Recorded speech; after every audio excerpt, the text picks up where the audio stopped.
Hey guys, welcome to NEDME. My name is Vasu. In this video, we will discuss 4th chapter of class 6th History NCERT in the earliest cities.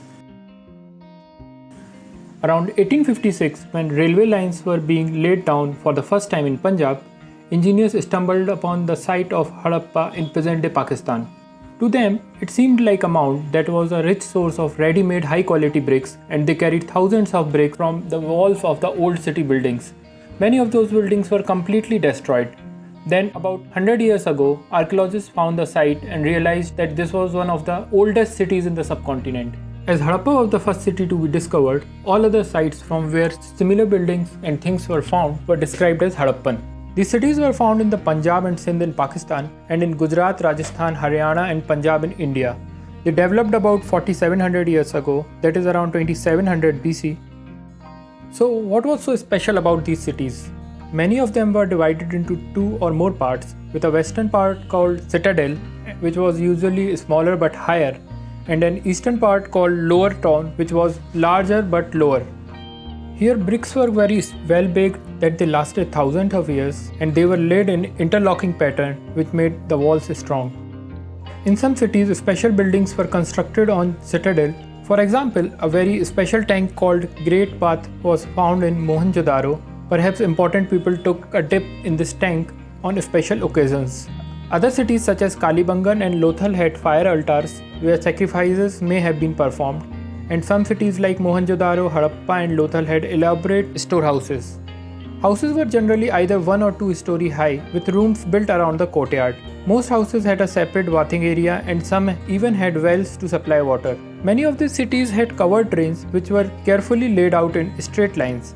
Each drain had a gentle slope so that water could flow through it. Very often drains in houses were connected to those on the street and smaller drains led into bigger ones. Also, inspection holes at intervals were provided to clean them. Let's see what life was like in the Harappan city. Harappan city was a very busy place and probably the rulers planned the construction of special buildings in the city. It is likely that rulers sent people to distant lands to get metal, precious stones and other things. Also, there were scribes, that is, people who knew how to write. They helped in preparing the seals. This is an example of a Harappan seal. Harappan seals are generally rectangular and usually have an animal carved on them. The signs on top of the seals are part of a script. This is the earliest form of writing found in the subcontinent. Scholars still do not know what they actually meant. Also, there were craft persons making all kinds of things. Many terracotta toys have been found. Children must have played with these. Most of the things found in Harappan cities are made of stone, shell and metal like copper, bronze, gold and silver. Copper and bronze were used to make tools, weapons, ornaments and vessels. On the other hand, gold and silver were used to make ornaments and vessels. Note that iron was not found in any of the Harappan cities. Here most striking finds are those of beads, weights and blades. Many of the beads were made of carnelian, which is a beautiful red stone. Harappans also made pots. These were red pottery painted with beautiful flag designs. Cotton was probably grown at Mehergarh from about 7000 years ago. Actual pieces of cloths were found attached to the lid of a silver case and some copper objects at Mohenjo-daro. Spindle wheels used to spin threads made of terracotta have also been found. Here many of the things that were produced were probably the work of specialists. That means a person trained to do only one kind of work like cutting stone, polishing bead or carving seals. For instance, this is a statue of a bearded man found from Mohenjo-daro. The detailed carving and beard depicts that this must have been the work of an expert craftsperson. Raw material is needed to produce any finished good. So from where do Harappan people got the raw material? While some of the raw materials that the Harappan used were available locally, many items such as copper, tin, gold, silver and precious stones were brought from distant places. They probably got copper from present-day Rajasthan and even from Oman in West Asia. Tin, which was used to mix with copper to produce bronze, may have been brought from present-day Afghanistan and Iran. Gold could have come all the way from present-day Karnataka and precious stones from present-day Gujarat, Iran and Afghanistan. Probably goods were carried on carts from place to place at that time. While many people lived in the cities, others living in the countryside grew crop and reared animals. These farmers and herders supplied food to people in these cities. From the remains of the plants, we know that the Harappans grew wheat, barley, pulses, peas, rice, sesame, linseed and mustard. We found toy plows which suggest that plow was used to dig the earth for turning soil and planting seeds. Real plow may have not survived as they have been made of wood.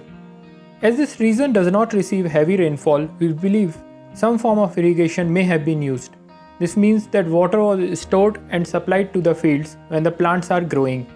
The Harappans reared cattle, sheep, goat, and buffalo, and they also collected fruits like bear, caught fish, and hunted wild animals. Now let's look at one of the Harappan city, Dholavira, located in Khader Belt in the Rann of Kutch. Unlike some of the other Harappan cities, which were divided into two parts, Dholavira was divided into three, and each part was surrounded with massive walls with entrance through gateways. There was also a large open area in the settlement where public ceremonies could be held. Other finds include large letters of the Harappan script carved out of white stone and perhaps inlaid in wood. This is a unique find as generally Harappan writing has been found on small objects such as seals.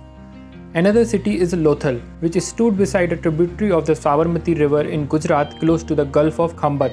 It was situated near areas where raw materials such as semi-precious stones were easily available. This was an important center for making objects out of stone, shell, and metal. There was also a storehouse in the city. Many seals and sealings, that is, the impression of seals on clay, were found in this storehouse. This huge tank found at Lothal may have been a dockyard in past, where boats and ships came in from the sea and through the river channel. Goods were probably loaded and unloaded here. Pieces of stones, half-made beads, tools for bead making, and finished beads have been found at a building here. It was probably a workshop for making beads. So what are seals and sealings, and for what purpose they were used? Seals may have been used to stamp bags or packets containing goods that were sent from one place to another place. After a bag was closed or tied, a layer of wet clay was applied on the knot and the seal was pressed on it. The impression of the seal is known as a sealing. If the sealing was intact, one could be sure that the goods had arrived safely. So how did this great civilization came to the end? Around 3900 years ago, we find the beginning of major change. People stopped living in many of the cities. Writing, seals, and weights were no longer used. Raw material brought from long distance became rare. In Mohenjo-daro, we even find garbage piled up on the street. The drainage system broke down, and new, less impressive houses were built even over the streets. We are not sure why did this all happen. Maybe there was a massive flood, or rivers dried up, or there was deforestation as fuel was required for baking bricks and for smelting copper ores. But none of the reasons can explain the end of all the cities. It appears as if the rulers lost control. In any case, the effect of the change are quite clear. Sites in Sindh and West Punjab in present-day Pakistan were abundant, while many people moved into new, smaller settlements to the east and the south. 1400 years later, new cities emerged, about which we will read in chapter 6 and 9. Let's see what was happening elsewhere in the world at this period of time. Around 5000 years ago, kings ruled over Egypt. They sent armies to distant lands to get gold, silver, ivory, timber, and precious stones. They also built huge tombs known as pyramids, so when they died, their bodies were preserved and buried in them. These carefully preserved bodies are known as mummies. Many other objects like food, clothes, ornaments, utensils, weapons, and animals were also buried with them. These are amongst the most elaborate burials known in the world history. So that's all from this chapter. Let's revise what we have learned so far.